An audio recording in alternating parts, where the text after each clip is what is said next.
बिस्मिल्लाहिर्रहमानिर्रहीम। अच्छा, आज की हमारी दूसरी क्लास है बैकएंड के ऊपर। तो हम बैकएंड को पहले देखेंगे।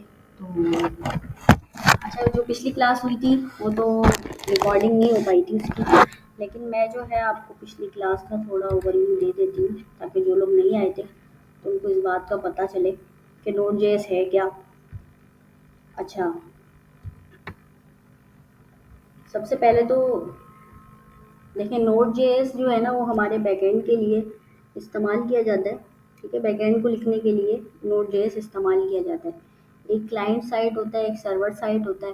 क्लाइंट साइड जो है वो फ्रंट एंड को कहा जाता है, सर्वर साइड जो है वो बैकएंड को कहा जाता है।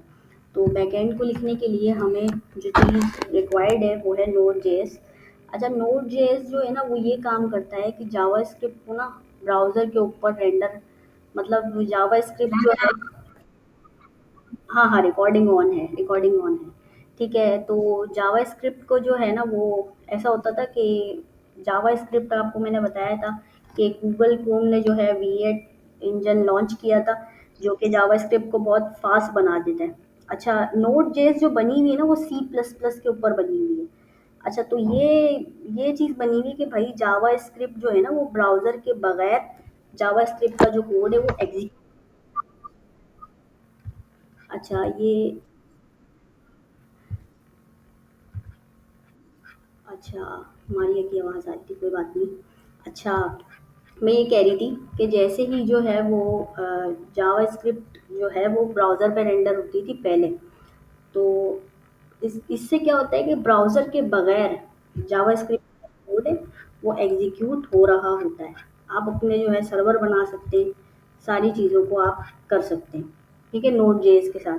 अच्छा, नोड जेएस की जो रिक्वायरमेंट्स है ना उसके अंदर ये है कि आपके पास नोड जेएस इंस्टॉल होना चाहिए। आई होप आप सबके पास नोड जेएस इंस्टॉल होगा। नोड जेएस का जो हमारा एलटीएस वर्जन है वो आपके पास इंस्टॉल होना चाहिए सबसे पहले। इसको चलाने की ये रिक्वायरमेंट है। फिर आप सिंपल सी कहीं पे भी एक फ़ोल्डर बनाएँ और एक फ़ाइल बना लें। अच्छा, मैंने यहाँ पे सर्वर डॉट जेएस की फ़ाइल बनाई हुई है, इसको मैं बंद कर देती हूँ कि पहले से सर्वर चल रहे सारे। अच्छा, सर्वर डॉट जेएस की मैंने फ़ाइल बनाई हुई है। मैं एक बेसिक सा बिल्कुल पहले हम सर्वर बनाएँगे जो हमने पिछली दफ़ा भी बनाया था, तो उसी का कोड मैं आपको दिखा देती हूँ। अच्छा, ये देखें, नोड जेएस में ये होता है कि देखें, आप अगर जावा स्क्रिप्ट में अलर्ट का जो फंक्शन इस्तेमाल करते हैं ना हम लोग एक वार्निंग के लिए, अलर्ट का क्या मतलब होता है, एक वार्निंग देने के लिए हम जो चीज़ इस्तेमाल करते हैं वो इधर नहीं हो सकती क्योंकि वो ब्राउज़र पे इस्तेमाल होता है। यहाँ पे हम सिर्फ और सिर्फ जेएस जो है ना वो लिखेंगे। ठीक है, तो जेएस को लिखने के लिए हम क्या करेंगे, यहाँ पे जो है कुछ जो ब्राउज़र पे चीज़ें चलती हैं वो इधर नहीं आएंगी और कुछ जो इधर चलती हैं वो ब्राउज़र पे नहीं चलती। लाइक यहाँ पे अगर हम राउटिंग करेंगे और जो है ना रिक्वेस्ट करेंगे बैकएंड से, तो वो आपके जो है ना, मतलब आप फ्रंट एंड से नहीं कर सकते उस चीज़ को। ठीक है, तो ये जो चीज़ें हैं ये हम आज हम ऐसा डेटा करेंगे कि हम ना HTML लिखेंगे नोड जेएस से। मतलब अगर आप सोचें कि HTML को कैसे लिखा जाए नोड जेएस से ना, तो वो चीज़ आज हम देखेंगे अपने पूरे सेक्शन के अंदर। सबसे पहले मैं स्टार्ट करती हूँ। यहाँ पे जो है हमने पिछली दफ़ा भी एक जो है कांस्टेंट बनाया था HTTP, और फिर यहाँ पे लिखा हुआ है रिक्वायर HTTP। अच्छा, HTTP क्या होता है, एक प्रोटोकॉल होता है। ये भी पिछली दफ़ा हम लोगों ने डिस्कस किया था कि HTTP एक प्रोटोकॉल होता है। ठीक है, मैंने एक कांस्टेंट बनाया है बिल्कुल, कॉन्स के आगे मैंने लिखा है HTTP, HTTP के बाद P के बाद मैंने लिखा है रिक्वायर, और फिर मैंने यहाँ पे लिखा है HTTP। अच्छा, यहाँ पे मैंने रिक्वायर जो लिखा हुआ है ना, तो उसके पीछे जो रीज़न है वो भी अगर आप इसको पढ़ेंगे तो इसी के अंदर लिखा हुआ होगा कि रिक्वायर हमने क्यों लिखा है। अच्छा, इसके अंदर भी सॉरी, ये जो है, हाँ, रिक्वायर से नोड समझता है इस फाइल को ये चीज़ लाकर देनी है। ठीक है, रिक्वायर हमने इस वजह से इधर इसको कॉल किया हुआ है। ठीक है, ये ऊपर मैं लाइन दोबारा से कमेंट कर देती हूँ। यहाँ पे लिखा हुआ है रिक्वायर। अच्छा, HTTP तो एक प्रोटोकॉल है, ये तो सबको पता है। रिक्वायर इसलिए यहाँ पे लिखा हुआ है कि भाई वो नोड को जाके ये बात समझाता है कि मुझे यहाँ से HTTP ला कर दो। ठीक है, अच्छा, ये यहाँ तक क्लियर है आप लोगों को?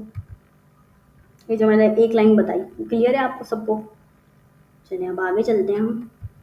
ठीक है, अच्छा, मैंने पहली लाइन लिखी हुई थी अब इसके बाद मैं क्या करूँगी, मैं जो है यहाँ पे हमने एक सर्वर वाला एक कॉन्स बनाया था, ये चीज़ें हमने बनाई थी, हम दोबारा से यही बनाएंगे इधर ना। ठीक है, मैं क्या करूँगी, सबसे पहले जो है मैं एक कांस्टेंट बनाऊँगी। अच्छा, कांस्टेंट का नाम यहाँ पे आपको एचटीटीपी रखना ज़रूरी है, क्योंकि आप एचटीटीपी रिक्वेस्ट मंगवा रहे हैं। नीचे जो है आप कांस्टेंट भले किसी भी नाम से बनवा लें, मैं यहाँ पे सर्वर के नाम से बनाऊँगी। अच्छा, एक मैंने कांस्टेंट बनाया, उसका मैंने नाम रखा है सर्वर। ठीक है, अब इसके अंदर मुझे क्या करना है, मुझे इसके अंदर जो है ना एचटीटीपी रिक्वेस्ट क्रिएट करवानी है। अच्छा, हमारी एचटीटीपी रिक्वेस्ट कौन सी होती है, हमारी एचटीटीपी रिक्वेस्ट वो होती है, अगर आप रिएक्ट पे गौर से देखें तो आप जैसे ही रिएक्ट पे लिखते हैं ना npm स्टार्ट, वो हिट करके आपको एक लोकल होस्ट ला के दे देता है। ठीक है, लोकल होस्ट से पहले अगर आप देखें ना तो लिखा होता है एचटीटीपी, अगर आप उसको गौर से पढ़ें तो। अच्छा, अगर आप इसकी वेबसाइट देखें, इसकी गिटहब की, गिटहब पे यहाँ पे लिखा हुआ है एचटीटीपीएस। ठीक है, एचटीटीपीएस अलग चीज़ होता है, एचटीटीपी अलग चीज़ होता है। एचटीटीपी में क्या होता है, एचटीटीपी में ना आप बैकएंड से मतलब कोई चीज़ बना रहे, रिएक्ट का अपना जो है वो एचटीटीपी है। जब तक आप उसको वर्सल पे होस्ट नहीं करते वो एचटीटीपीएस नहीं होता, तो उसको किसी जगह पे होस्ट करना इम्पोर्टेंट होता है सबसे पहले। अच्छा, दूसरी बात ये है कि एचटीटीपी की जो हमारी रिक्वेस्ट होती है वो हम नोड जेएस के ज़रिए उसको हिट करते हैं। ठीक है, अगर आप रिएक्ट की बात करें तो रिएक्ट के ऊपर आपको बाकायदा एक चीज़ बना के दी हुई है, यार ये लोकल होस्ट है, लोकल होस्ट 3000, लेकिन वो एचटीटीपीएस नहीं होता, एचटीटीपी होता है। लेकिन जैसे ही आप उसको कहीं भी डिप्लॉय करते हैं या कुछ भी करते हैं तो वो फिर एचटीटीपीएस हो जाता है। यहाँ तक क्लियर है आप लोग, एचटीटीपी और एचटीटीपीएस। ठीक है, आप गौर से ना कभी इसके बाद भी देखिएगा कि एचटीटीपी होता है या एचटीटीपीएस होता है। कभी आप नॉर्मल वेबसाइट में जाएं तो इन दोनों में डिफरेंस चेक करिएगा कि एचटीटीपी जो मैं बना रही हूँ वो एचटीटीपी होता है, और जो मतलब ओरिजिनल किसी वेबसाइट में आप जाके देखते हैं वो एचटीटीपीएस होता है। अच्छा, मैं यहाँ पे आती हूँ ज़रा, मैं नोड जेएस का पहला जो है वो सर्वर बना रही हूँ अपने पास। ऊपर मैंने जो है डिक्लेयर कर दिया, यार इसके अंदर कॉन्स के अंदर एचटीटीपी आना चाहिए। ठीक है, अच्छा, मैं यहाँ पे क्या करूँगी, मैं यहाँ पे बोलूँगी एचटीटीपी, अब मैं बोलूँगी डॉट, डॉट के बाद मैं इसको ये काम बताऊँगी कि इसने करना क्या है। मैं बोलूँगी क्रिएट सर्वर, मुझे एक सर्वर बना के दे दो जो कि एचटीटीपी रिक्वेस्ट पे चले। ठीक है, ये बात मैं इसको बता रही हूँ। ठीक है, क्रिएट सर्वर करके। अच्छा, फिर यहाँ पे मैं क्या करूँगी, यहाँ पे हमारे पास सिंपल सा एक फंक्शन है, ये फंक्शन मैंने बना दिया। जैसे ही कोई राउंड ब्रैकेट आ रहा हो ना किसी चीज़ के आगे तो वो फंक्शन होता है, ये बात हमें जो है पता होनी चाहिए। अगर आप इस पर होवर करें तो ये लिखा हुआ है भाई ये एक फंक्शन है। ठीक है, अच्छा, फिर इसके बाद क्या करेंगे हम, इसके बाद मैं ज़रा एक एरो फंक्शन बनाऊंगी। अच्छा, एरो फंक्शन क्या होता है, एरो फंक्शन वो होता है जो एक लाइन के अंदर ही आ जाए और बिल्कुल शॉर्ट सा होता है। ठीक है, अब मैं यहाँ पे ना एक कंडीशन बनाऊंगी सबसे पहले तो, कि दो चीज़ें आती हैं रिक्वेस्ट, हमारे पास दो चीज़ें आ रही होती हैं सर्वर से, एक रिक्वेस्ट होती है और एक रिस्पॉन्स। ठीक है, दो चीज़ें होती हैं, एक रिक्वेस्ट, एक रिस्पॉन्स। ठीक है, अच्छा, रिक्वेस्ट का मतलब होता है कि भाई कोई बंदा कोई रिक्वेस्ट करे तो उसको वो चीज़ मिले। रिस्पॉन्स का ये मतलब होता है कि यार अगर कोई कोई चीज़ लिखे तो उस पे ये उसको रिस्पॉन्स देना है। लाइक कोई अगर आपसे रिक्वेस्ट कर रहा है कि तुम मुझे 3000 रुपये दे दो, अब ये आप पे डिपेंड करता है कि आपका रिस्पॉन्स क्या है। या तो आप उसको निकाल के दे देंगे 3000, या तो आप बोलेंगे भाई छोड़ मैं नहीं दे रहा 3000 रुपये। ठीक है, वो रिक्वेस्ट आपसे करता है, रिस्पॉन्स आपके अपने ऊपर डिपेंड करता है। ठीक है, अच्छा, एक सेकंड में ज़रा पानी पी लूँ फिर जो है वो मैं आगे बढ़ती हूँ।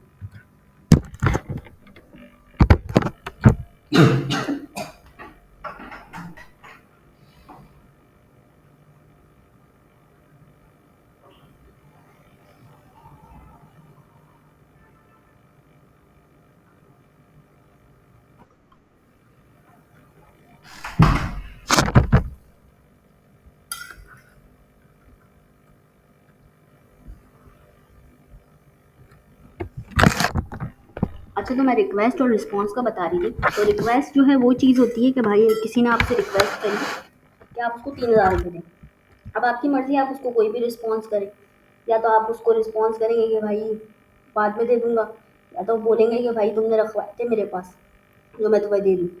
ठीक है, तो ये आप पे डिपेंड करता है कि आप रिक्वेस्ट का क्या रिस्पॉन्स दें। अच्छा, मैं यहाँ पे आपको बता रही हूँ, यहाँ पे आपने 2 चीज़ें पास करनी होती हैं, रिक्वेस्ट, रिस्पॉन्स, ठीक है? सबसे पहले जो है वो, अभी हम रिस्पॉन्स देखेंगे कि रिस्पॉन्स कैसे लिखते हैं। अच्छा, रिस्पॉन्स लिखने के लिए मैं लिखूँगी रिस्पॉन्स, ठीक है? ये RES लिखा हुआ है ना, ये रिस्पॉन्स है। तो बोलूँगी रिस्पॉन्स डॉट राइट, ठीक है? अच्छा, ये जो है हमारे पास एक फंक्शन है, इसको मैं कॉल करूँगी। यहाँ पे मैं लिखूँगी रिस्पॉन्स डॉट राइट, फिर यहाँ पे मैं लिखूँगी अरीबा। यानी कि अगर कोई बंदा जो है ना आए लोकल होस्ट 3000 पे HTTP रिक्वेस्ट करे, ठीक है? तो उसके पास क्या रिस्पॉन्स आना चाहिए? अरीबा, अरीबा उसके पास लिखा हुआ आना चाहिए उसके पेज पे। अच्छा, लेकिन हमें जो है ना इस रिस्पॉन्स को रोकना भी पड़ेगा। अगर हम इसको रिस्पॉन्स को एंड नहीं करेंगे, सिर्फ राइट करवा देंगे, तो ये मसला हो जाएगा, ठीक है? आपने इसको जो है वो, अगर राइट की लाइन ऊपर लिखी है, राइट का मतलब है ये चीज़ लिखी हुई है, जब भी कोई हिट करे HTTP रिक्वेस्ट पे तो मेरे पास अरीबा जो है लिखा हुआ है, लेकिन ये चीज़ एंड भी होनी चाहिए। अगर हम ये वाली लाइन ऐड नहीं करेंगे तो फिर क्या हो जाएगा, वो चलता रहेगा और फिर मसला हो जाएगा, ठीक है? मसला क्रिएट हो जाएगा।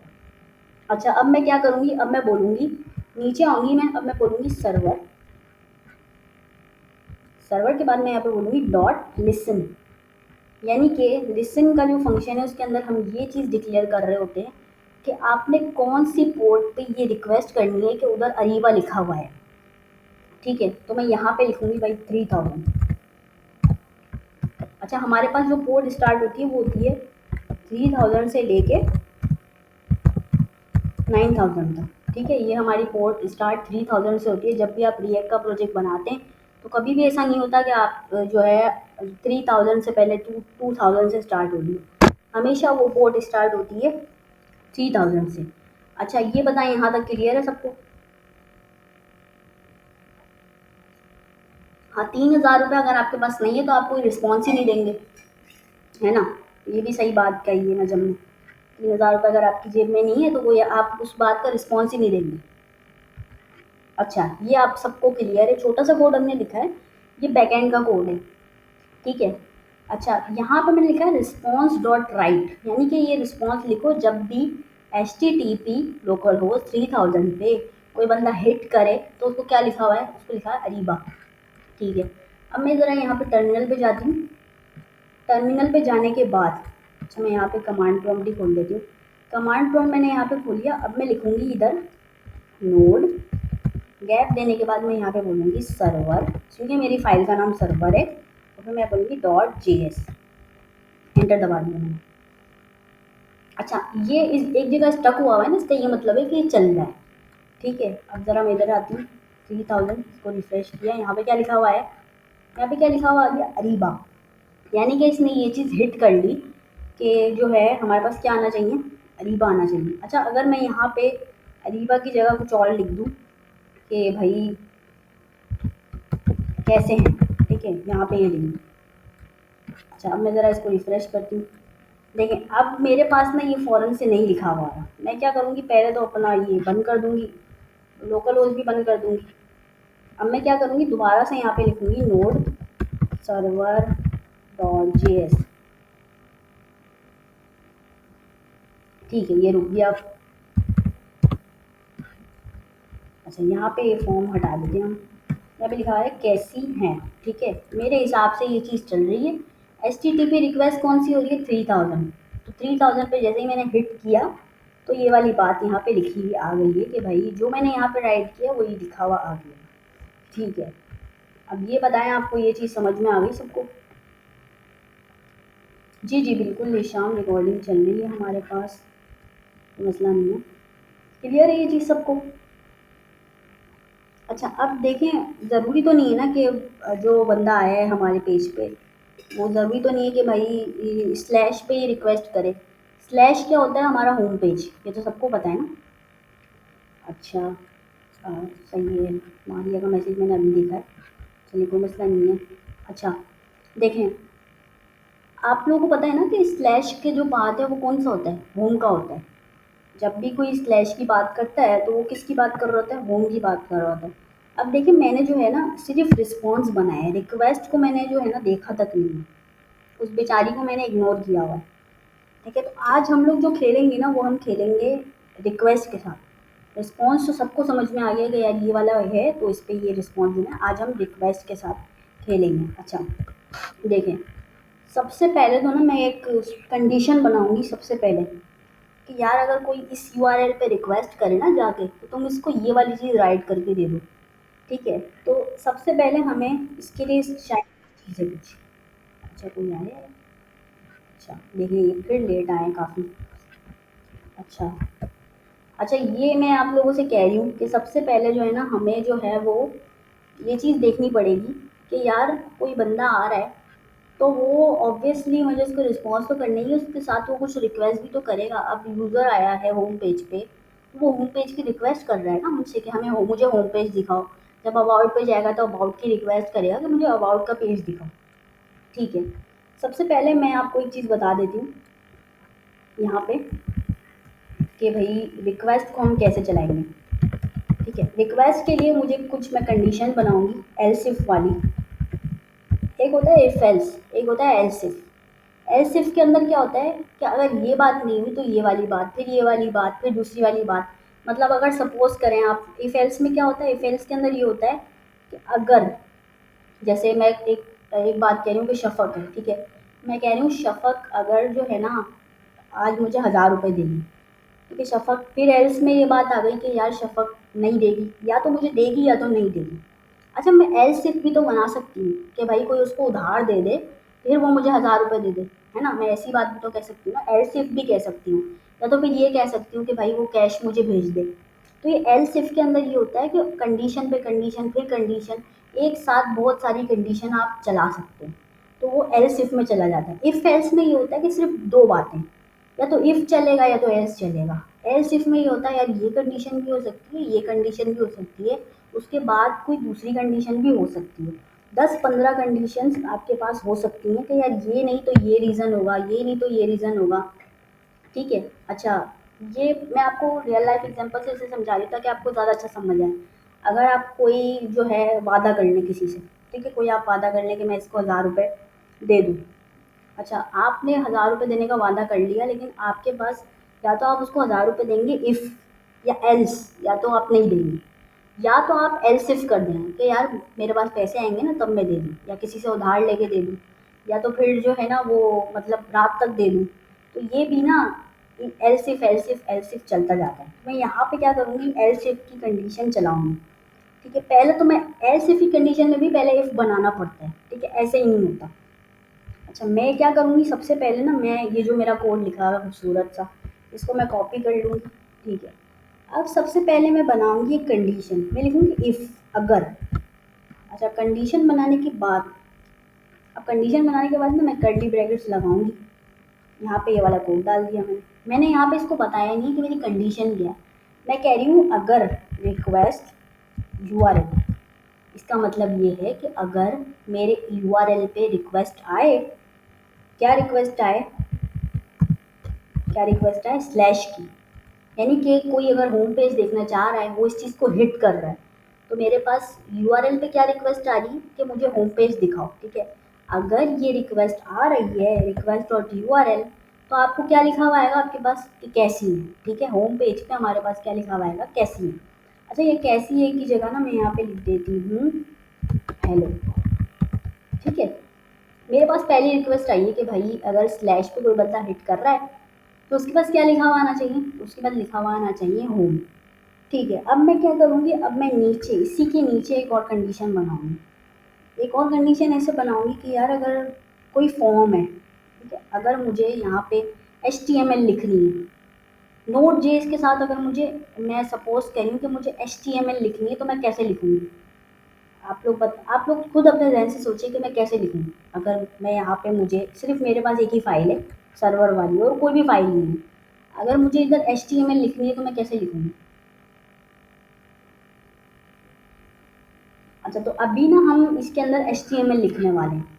ठीक है, अच्छा, मैं HTML ज़रा आपको लिख के बता देती हूँ कैसे लिखते हैं हम।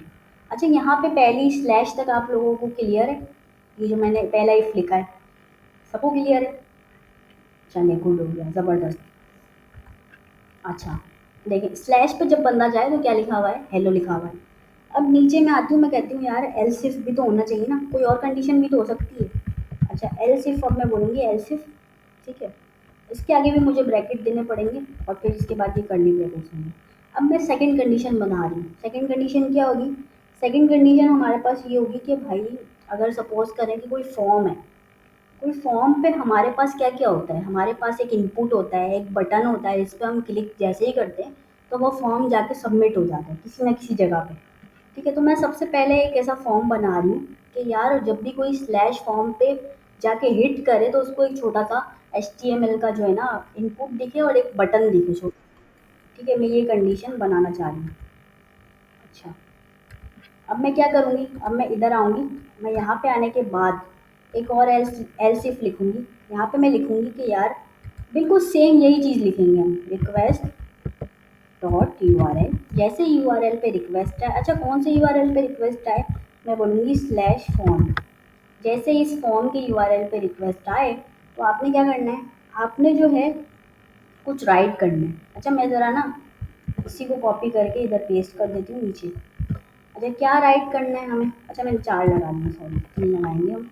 ठीक है, ट्रिपल इज इक्वल्स टू। अच्छा यहाँ पे मैं बोलूँगी यार जैसे ही स्लैश फॉर्म आए यहाँ पे मुझे एच टी एम एल लिखनी है।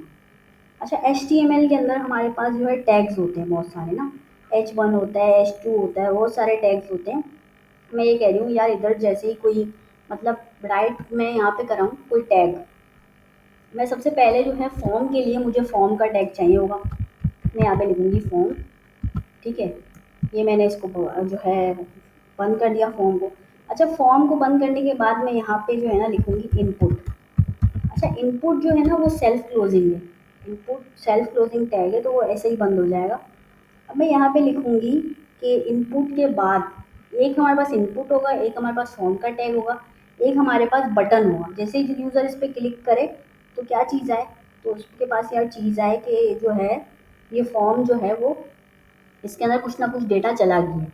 ठीक है, पहले एक फॉर्म का टैग बना लेते हैं, एक और मैं बना लेती हूँ इधर क्लोजिंग, क्योंकि ओपनिंग है तो क्लोजिंग भी होगा ही फॉर्म का। ठीक है, अच्छा ये जो है हमने थोड़ा-सा गलत लिख दिया, इसको भी ठीक कर लेते हैं। ठीक है, ये हमारे पास फॉर्म का टैग हो गया।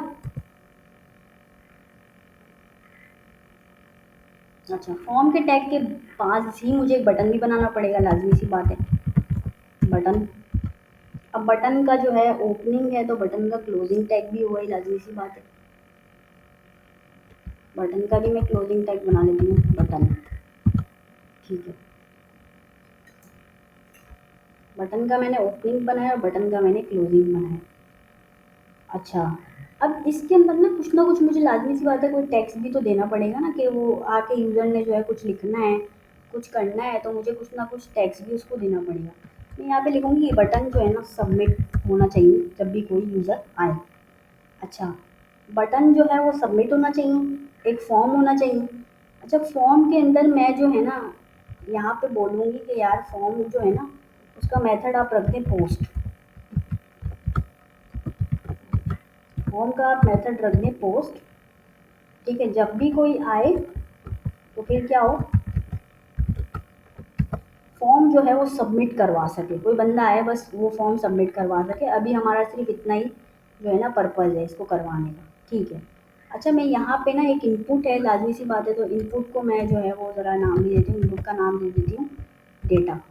ठीक है, यहाँ पे नाम दे देती हूँ डेटा। ठीक है, अच्छा मैं कंट्रोल भी कर देती हूँ ताकि पूरा कोड दिखे आप लोग।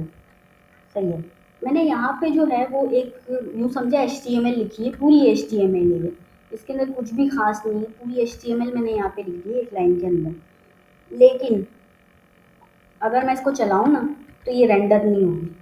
अच्छा क्यों रेंडर नहीं होगी, मैं आपको चला के भी दिखा देती हूँ जरा ना, दोबारा से हम इसको चला लेते हैं।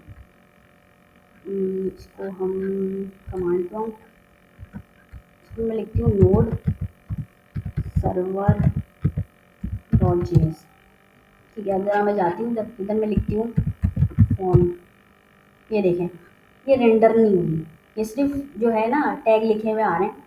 अब ये तो बड़ा मसला हो गया, ये यहाँ पे सिर्फ चल रही है लेकिन वो वाला रिजल्ट नहीं दिखा रही जो रिजल्ट आना चाहिए।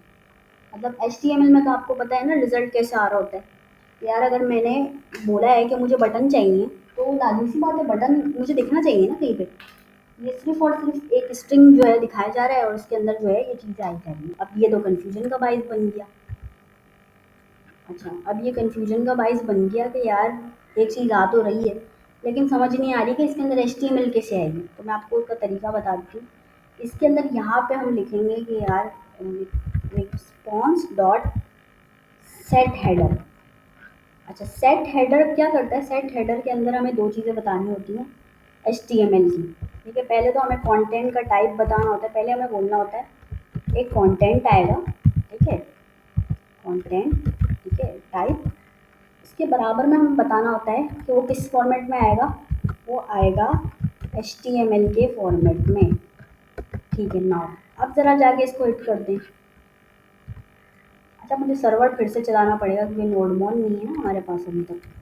मैं यहाँ पे लिखूँगी node server dot G S. अच्छा, आप जाके चलाते हैं ज़रा, रिफ्रेश करती हूँ। ये देखें यहाँ पे क्या चीज़ रेंडर हो गई HTML रेंडर। सबको दिख रही है HTML रेंडर हो गई।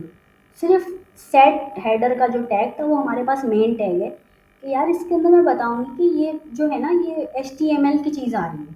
ठीक है, तो HTML हमारे पास क्या हो गई, रेंडर हो गई। एक छोटा सा जो है इनपुट भी बना हुआ आ गया, सबमिट का खूबसूरत सा बटन भी बना हुआ आ गया। ठीक है, अब ज़रा मैं आपको बताती हूँ कि बैकएंड की हिरार्की काम कैसे करती है। पहले एक काम करते हैं, हम ज़रा रिकॉर्डिंग ये वाली स्टॉप कर देते हैं, एक और नहीं। ठीक है, अब हमारे पास ना यार जो है HTML रेंडर हो चुकी है क्योंकि मैंने यही चीज़ें डाली थी, इनपुट डाला था और सबमिट का एक बटन डाला था।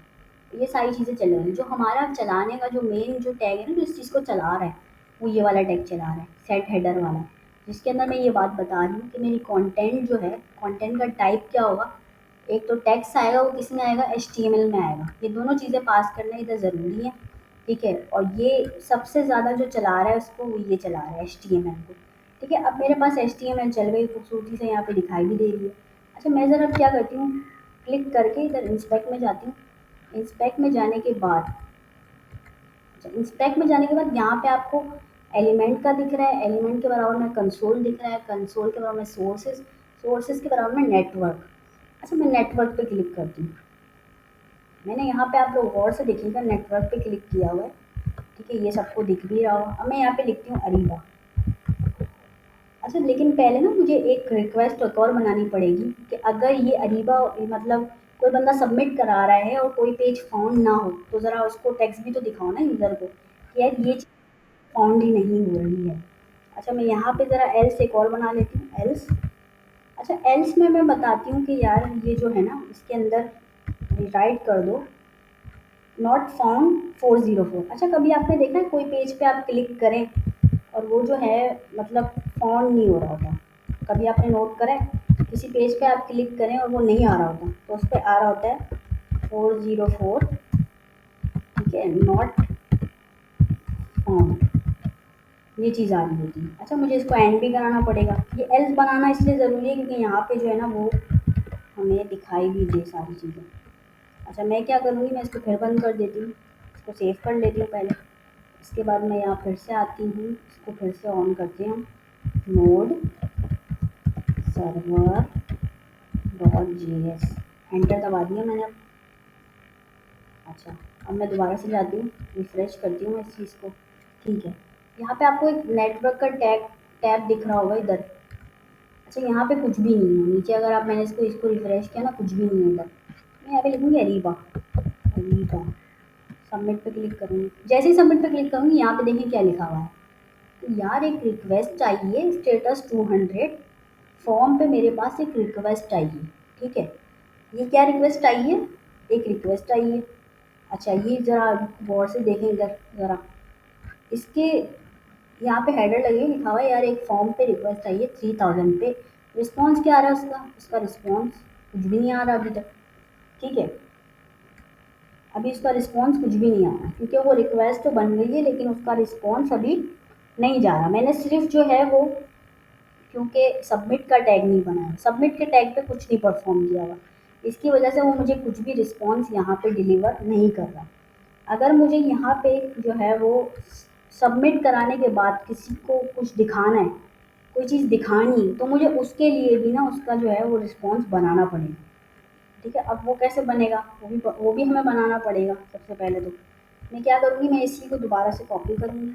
अच्छा, इसी को दोबारा से कॉपी करते हैं, नीचे जाके इधर पेस्ट कर देते हैं। ठीक है, यहाँ पे स्लैश फॉर्म था, स्लैश फॉर्म के नीचे जाके यार सबमिट पे अगर कोई बंदा क्लिक करेगा तो लाजमी सी बात है वो उस चीज़ को सबमिट करवा रहा होगा ना। तो मैं यहाँ पे स्लैश सबमिट की एक रिक्वेस्ट बना लेती हूँ। अच्छा, रिक्वेस्ट बनाने के बाद यहाँ पे मैं क्या करूँगी, यहाँ पे ना मैं ये तमाम चीज़ें हटा देती हूँ। सबसे पहले तो मैं क्या करती हूँ, मैं यहाँ पे एक एक्शन बनाऊँगी कि जैसे ही फॉर्म जो है सबमिट हो ना, तो उसको स्लैश सबमिट पे भेज दो। ठीक है, यहाँ पे एक एक्शन मैंने बना लिया। अच्छा, एक्शन जो है वो डबल में नहीं, हमें सिंगल, हमारी जो बेस्ट प्रैक्टिस है वो सिंगल ही चल रही है, सिंगल कोट्स, डबल कोट्स नहीं चल रही। मैं यहाँ कह रही हूँ स्लैश सबमिट पे इस फॉर्म का एक्शन हो कुछ ना कुछ। ठीक है, अच्छा अब मैं क्या करूँगी, मैं यहाँ पे डेटा दिया हुआ है, यहाँ पे नेम हमारा डेटा दिया हुआ है, यहाँ पे हमारे पास एक्शन दिया हुआ है कि सबमिट। अच्छा, स्लैश सबमिट मैंने एक और बात बनाया है ताकि जैसे ही कोई बंदा कोई बात सबमिट कराए तो मुझे पता चले कि इसने ये चीज़ सबमिट कराई है ना। अब जैसे जैसे आप लोग को पता होगा कि कोई बंदा फॉर्म फिल करता है तो यार कहीं ना कहीं हमें पता भी तो लगता है ना कि उसने ये चीज़ लिखी थी इस फॉर्म में। ऐसा तो नहीं ना कि ऐसे ही हम उसको फॉर्म दे देते हैं बल्ले वो कुछ भी लिखता रहे, हमें तो पता ही नहीं चलेगा कि क्या लिख रहा है वो। अच्छा, ये जो नेटवर्क होता है ना, जो नेटवर्क का टैग होता है, अगर आप किसी भी वेबसाइट में जाएंगे, नीचे आप कुछ भी रिक्वेस्ट करेंगे, दराज से खरीदेंगे, कुछ भी करेंगे, वो यहाँ पे लिखा हुआ आ रहा होगा। इसलिए जो नेटवर्क का टैग होता है इसके अंदर यहाँ पे पास किया जा रहा होता है ये चीज़ कि यार ये वाली रिक्वेस्ट आई है। ठीक है, अच्छा अब मैं ज़रा इधर आती हूँ दोबारा से। मैं कह रही हूँ यार स्लैश सबमिट पे ना कुछ लिखा हुआ है। अच्छा, अब मैं क्या कह रही हूँ, मैंने कंडीशन बना ली है, इस स्लैश सबमिट पे ना कुछ लिखा हुआ है। मैं एक वेरिएबल बनाऊंगी लेट डेटा नाम से। अच्छा, तो इसके अंदर कोई भी डेटा आ सकता है, इसके अंदर हमारे पास कोई भी डेटा रेंडर हो सकता है, कोई भी डेटा आ सकता है। इसकी वजह से मैंने जो है एक वेरिएबल बनाया है। अच्छा, ऊपर भी मैंने डेटा पास किया हुआ है, इधर जो है ना, इधर भी मैंने डेटा पास किया हुआ है, लेकिन इसके अंदर कोई वैल्यू नहीं दूंगी मैं, क्योंकि वैल्यू तो यूज़र लिखेगा, मैंने थोड़ी कुछ लिखना है। अच्छा, अब मैं क्या करूँगी, मैं बोलूँगी रिक्वेस्ट डॉट ऑन। अच्छा, रिक्वेस्ट डॉट ऑन के अंदर मैं ये बात बताऊंगी कि कुछ डेटा आ रहा होगा।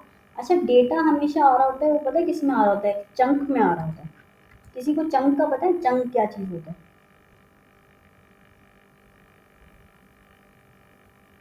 चंक में जो डेटा आ रहा होता है, चंक क्या चीज़ होता है?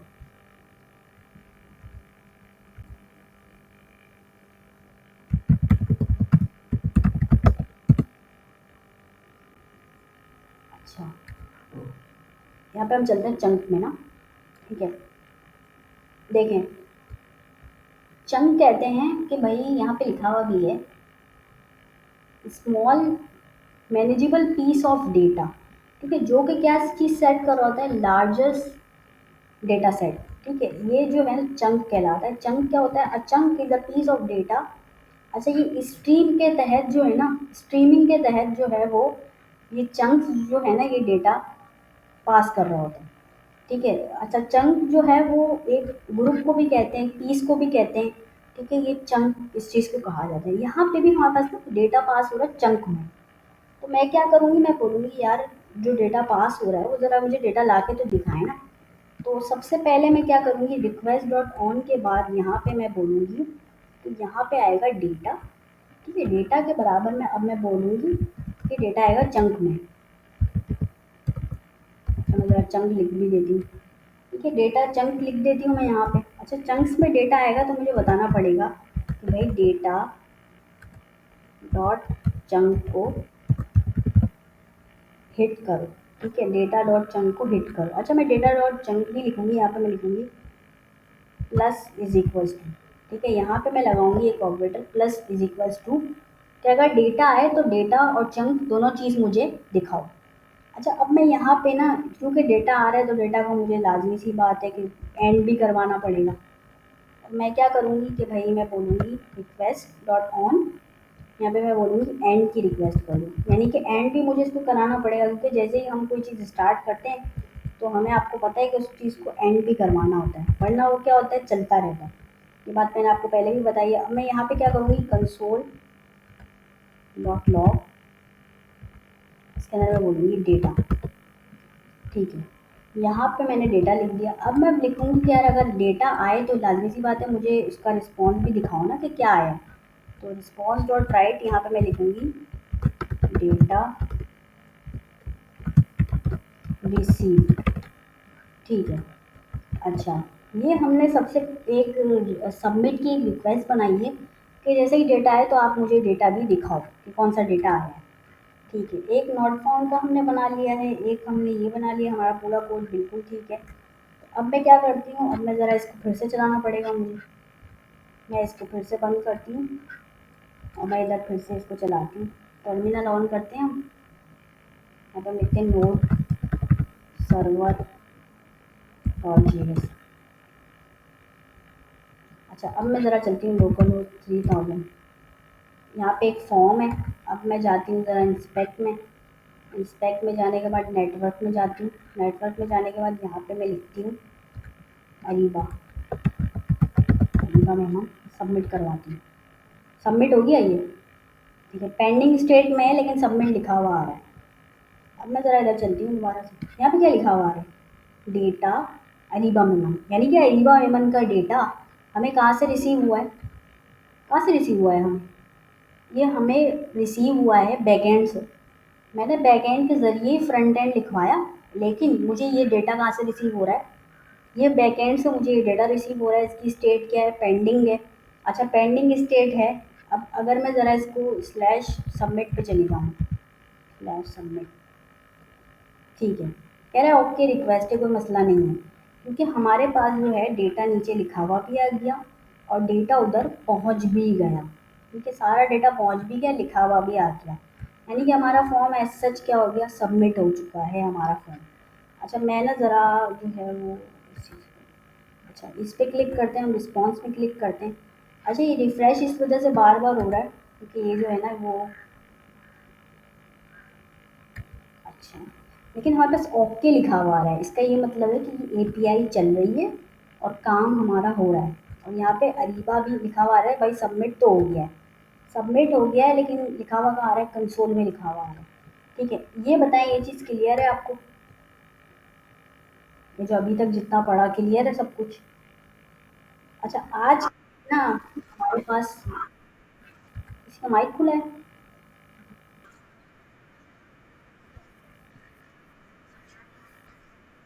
अच्छा, मैं दोबारा समझाती हूँ।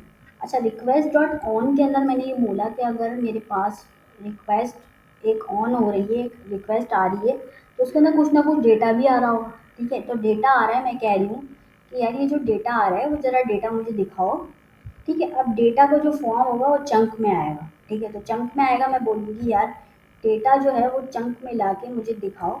और कंसोल डॉट लॉग यहाँ पे मैंने लिखा है डेटा, यानी कि जो भी हमारे पास डेटा आएगा, देखिए प्लस इज इक्वल्स टू। ठीक है, यहाँ पे चंक के अंदर जो है ना कह रहे हो मैं डेटा आ रहा है, फिर डेटा को मैंने कंसोल कराया हुआ है, तो कंसोल के अंदर यहाँ पे लिखा हुआ आ रहा है कि चंक में क्या चीज़ रिसीव हो रही है। आप लोग बताएं क्या रिसीव हो रहा है, अरीबा। ठीक है, ये तो एक वेरिएबल के अंदर जाके सेव हो रहा है कि डेटा इज इक्वल्स टू क्या लिखा हुआ आ रहा है, अरीबा मेमन। यहाँ पे मैंने दो रिक्वेस्टें, देखें अगर आपने ये वाली रिक्वेस्ट बनाई है ना तो आपको एंड भी करवाना पड़ेगा। ये बात मैंने ऊपर भी आपको समझाई है कि आपको उस रिक्वेस्ट को एंड भी देना पड़ेगा। अगर आपने ओपनिंग दिया है तो आपको एंडिंग पॉइंट भी बताना पड़ेगा उसके अंदर। अच्छा, मैं दोबारा से रिक्वेस्ट डॉट एंड पे चली जाती हूँ। रिक्वेस्ट डॉट, ये दोबारा से आपको बता दूँगी।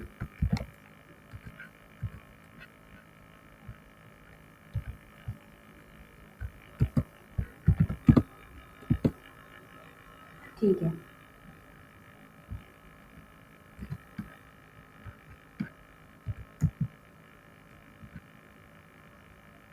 यहाँ पे लिखा हुआ है कि आप,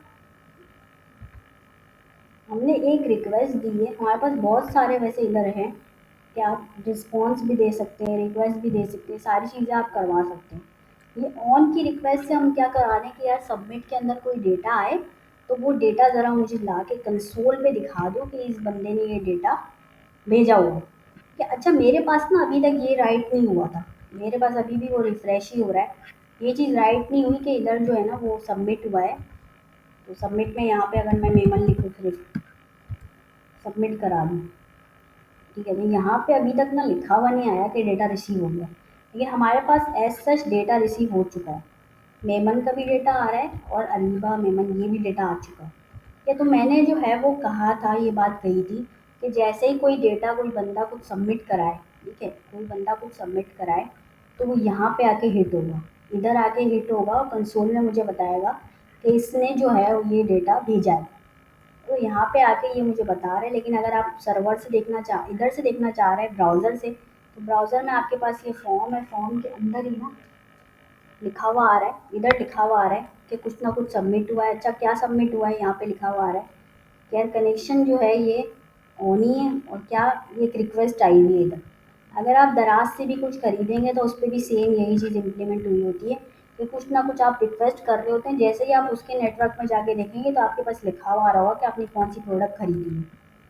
ठीक है। अच्छा, ये चीज़ क्लियर है आप लोगों को? अब क्लियर हुआ है request dot on. Request dot on हमारी एक रिक्वेस्ट ऑन कर देता है कि यार जैसे ही फॉर्म पे कोई हिट करे तो ये बात जाके उसको दिखा दो, डेटा चंक में उसको जाके दिखा दो कि ये जो है ये चीज़ यूज़र ने लिखी है। अब यूज़र तो कुछ भी लिख सकता है, यूज़र पलवशा भी लिख सकता है, यूज़र शफक भी लिख सकता है। तो मुझे कंसोल में अगर डेटा दिखेगा कि यार ये डेटा करेक्ट है या नहीं है, पहले हमेशा कंसोल में डेटा चेक किया जाता है कि ये डेटा करेक्ट है या नहीं है, उसके बाद जो है ना वो दिखाया जाता है किसी को। अगर आप डेवलपर्स को देखें तो डेवलपर्स पहले उस चीज़ को चेक करते हैं, उसके बाद आप तक पहुँचाते हैं। अच्छा, आपने कभी देखा है कि जो है कोई नई अपडेट आती है तो फ़ौरन से उसको दिखा दिया जाता है? वो नई अपडेट बनना 6 महीने पहले शुरू हो जाती है, फिर उसको टेस्ट किया जाता है, उसके बाद हमें दिखाई जाती है। अगर व्हाट्सएप के अंदर जो मैसेजेस की जो चीज़ें हैं, जैसे एक एक फ़ीचर डाला है ना कि फ़ोटो आप एक दफ़ा देख लें, उसके बाद आप नहीं देख सकते। ऐसा कभी आपने यूज़ किया है? एक दफ़ा वन टाइम जो होती है फ़ोटो, आप किसी को भेजें वो एक दफ़ा देखेगा, दूसरी दफ़ा उसको ओपन ही नहीं कर सकता होता वो। ये फीचर बनाने के लिए व्हाट्सएप वालों ने 6 महीने इसको इम्प्लीमेंट किया होगा, उसके बाद बनाया होगा। फ़ौरन से नहीं बनाया होगा, इसको टेस्ट किया होगा बाकायदा, ठीक है, जो हमें दिख नहीं रहा होता। हाँ, वॉइस मैसेज में भी होता है। वॉइस मैसेज में भी ऐसा होता है, और ऐसा भी होता है कि हम स्पीड भी तेज़ कर देते हैं वॉइस मैसेज की, है ना? टू करके स्पीड, जैसे आप यूट्यूब में होता है ना, टू करके आप लगा दें। अब जैसे कोई कोको मेलन देख रहा है छोटा बच्चा, जैसे बेजार हो जाते हैं हम कोको मेलन से, भांजा या भतीजा कोको मेलन देख रहा है, तो आप उससे बेजार हो जाते हैं कि बस कर दे, कोको मेलन देख देख के सब दर्द कर दिया। तो आप उसकी स्पीड टू ताकि जल्दी खत्म हो जाए कोको मेलन, है ना? ऐसे करते हैं ना हम लोग। मैं खुद भी ऐसे ही करती हूँ इस वजह से। तो ये है कि जो है वो हम उसको तेज़ कर देते हैं कि यार बस देखता रहे, ख़त्म करो उसकी कहानी कोको मेलन की। तो ये होता है हमारे पास, ठीक